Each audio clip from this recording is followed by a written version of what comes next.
like to put education reform in 2011 in this context. There are, and whether you're talking elementary, especially kids in high school dropout, there are people who feel we should press what I would call the reset button.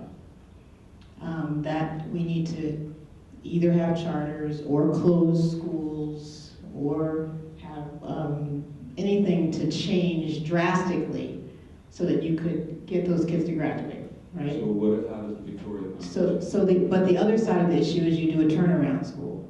You take a school and you change the teachers inside, you change the curriculum, you don't actually close the school.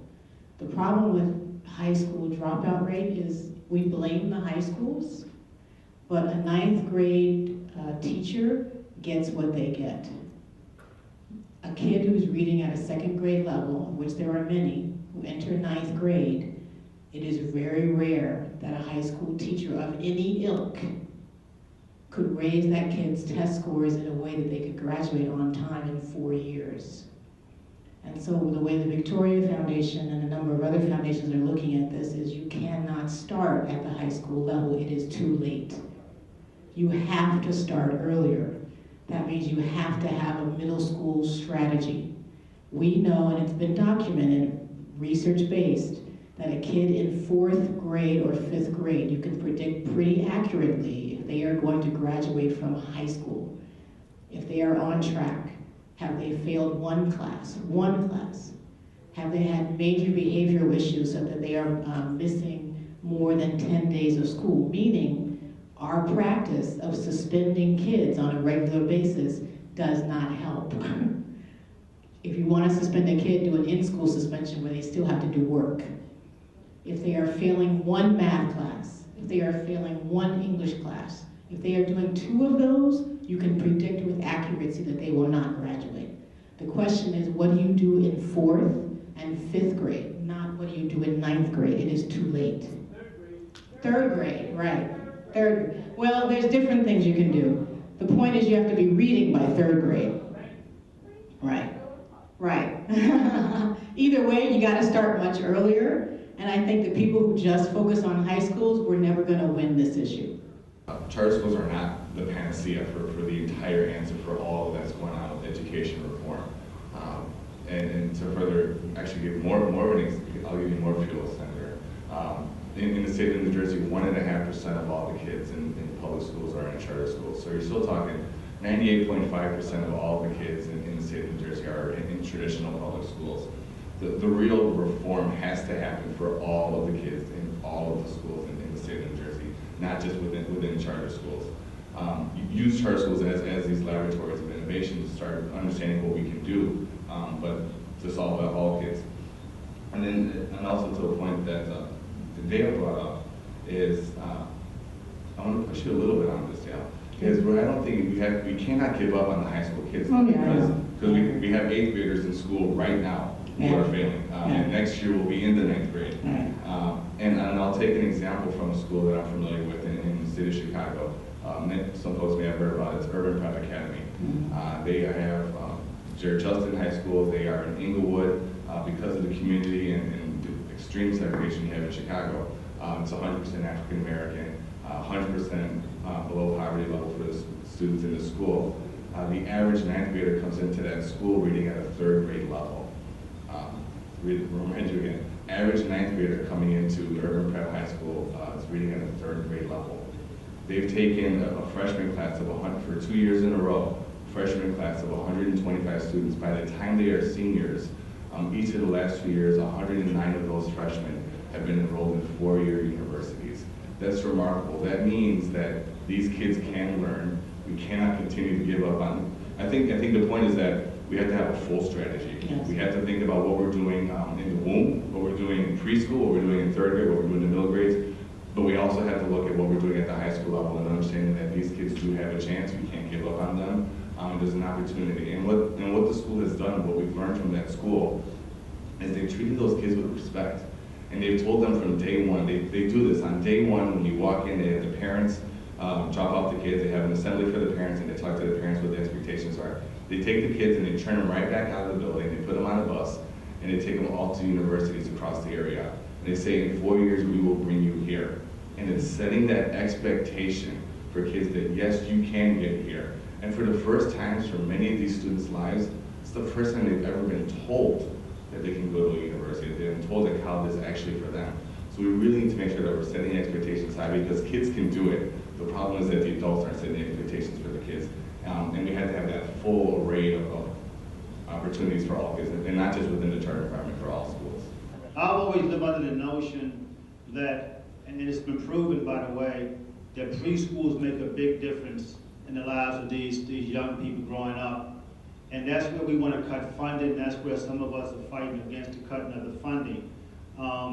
You know, I can remember when people told me, they said, well, you know, these children are 16 to 18 months behind before they enter the first grade, before they enter kindergarten. I'm like, how can you be 16, 18 months behind before you enter, you know, kindergarten? And that's when I learned that, you know, under the national model, they were talking about cognitive skills. And that's what the preschool does. But it also started to bring about some early discipline and some respect. And so we have to start there and make sure we continue to fully fund those programs and have those programs throughout all the communities. The debate today is cutting the programs where you need them the most and then sharing the dollars in the wealthy districts. My attitude is, look, I don't mind taking taxpayer dollars, give them to wealthy folk too, just don't cut me out. Now, if you don't want to give the taxpayer dollars to poor people, and if you don't want to give wealthy people the tax dollars, then fine, don't give them to them, don't cut us out, let them pay. And then that's what my debate is. You also have to take a look at what your leadership is like. When you can have governors running across this country and up and down the state, when I see the governor, I'm going to tell them this, and I'm glad that we're being taped, so in case I don't see him, you can watch it. It offends me because the governor have a good conversation, but he's all over the community, but our community, saying that I lived in Newark till I was 5 years old.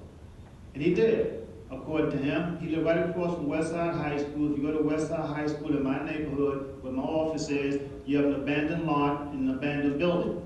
He lived in one of those buildings.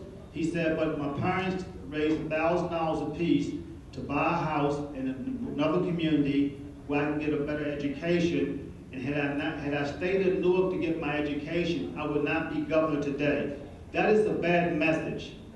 The young people in the city of Newark who go to traditional public schools are going to Harvard, Yale, Princeton, Howard, Morehouse, you name it, that's where they are going today. And I've been a senator going on 25 years. I'm not governor, I never ran for governor. And to tell those students out there throughout the country, that's what the message is, that in these urban cities, if you go to schools that have problems, that are traditional, you can never be a governor. It's a slap in the face to minorities, it's a slap in the face to immigrants, and it's a slap in the face to the taxpayers in those cities. So the leadership, the Cory Bookers of the world, who does all the tweaking, they can stop saying that and say these are the brightest kids and some have some problems because of the other issue I'm getting to. We have to face the realities that whether we like it or not, you know, these conditions in our cities are real. Abandoned buildings and drugs, that stuff's real. And it goes back to your conversation earlier about job opportunities and job training programs. So if you're going to look at this as only an education issue and not look at it from the other perspective, then you're never going to get these urban communities to where they go. There's a difference in urban America, whether we like it or not, culturally, economically, and everything else, but we have to do things a little bit differently and address other issues that teachers can't address than it is out there in Minham where the governor live. And so that's the problem that we're going to have to get a grip on. Now, I can say this to Mr. Harmon, to the African American Chamber of Commerce. People need to do homework out there. I'm tracking the money because this is no longer about the acting commissioner. It's no longer about Cory Booker. It's about what these relationships are with the hedge fund people. And I'm telling you, this stinks. This stuff is international. It's like the Enron Corporation.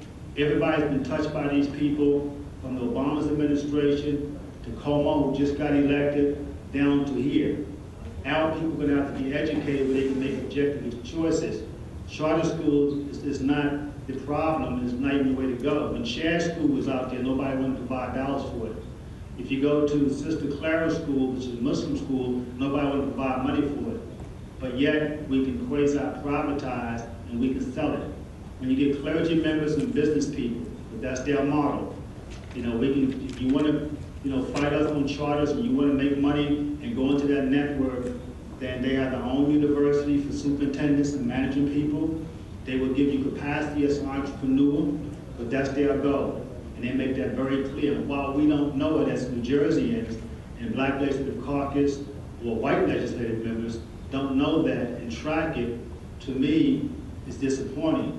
Because at the end of the day, 10 years from now, New Jersey's going to lose. We're going to have a privatized system, and we're going to be in real trouble. So these are things that I can document, and so I'm willing to listen to my colleagues here, debate them if I have to, answer questions, and tell you where to go look, because I'm following the money. Somebody's in trouble in this state.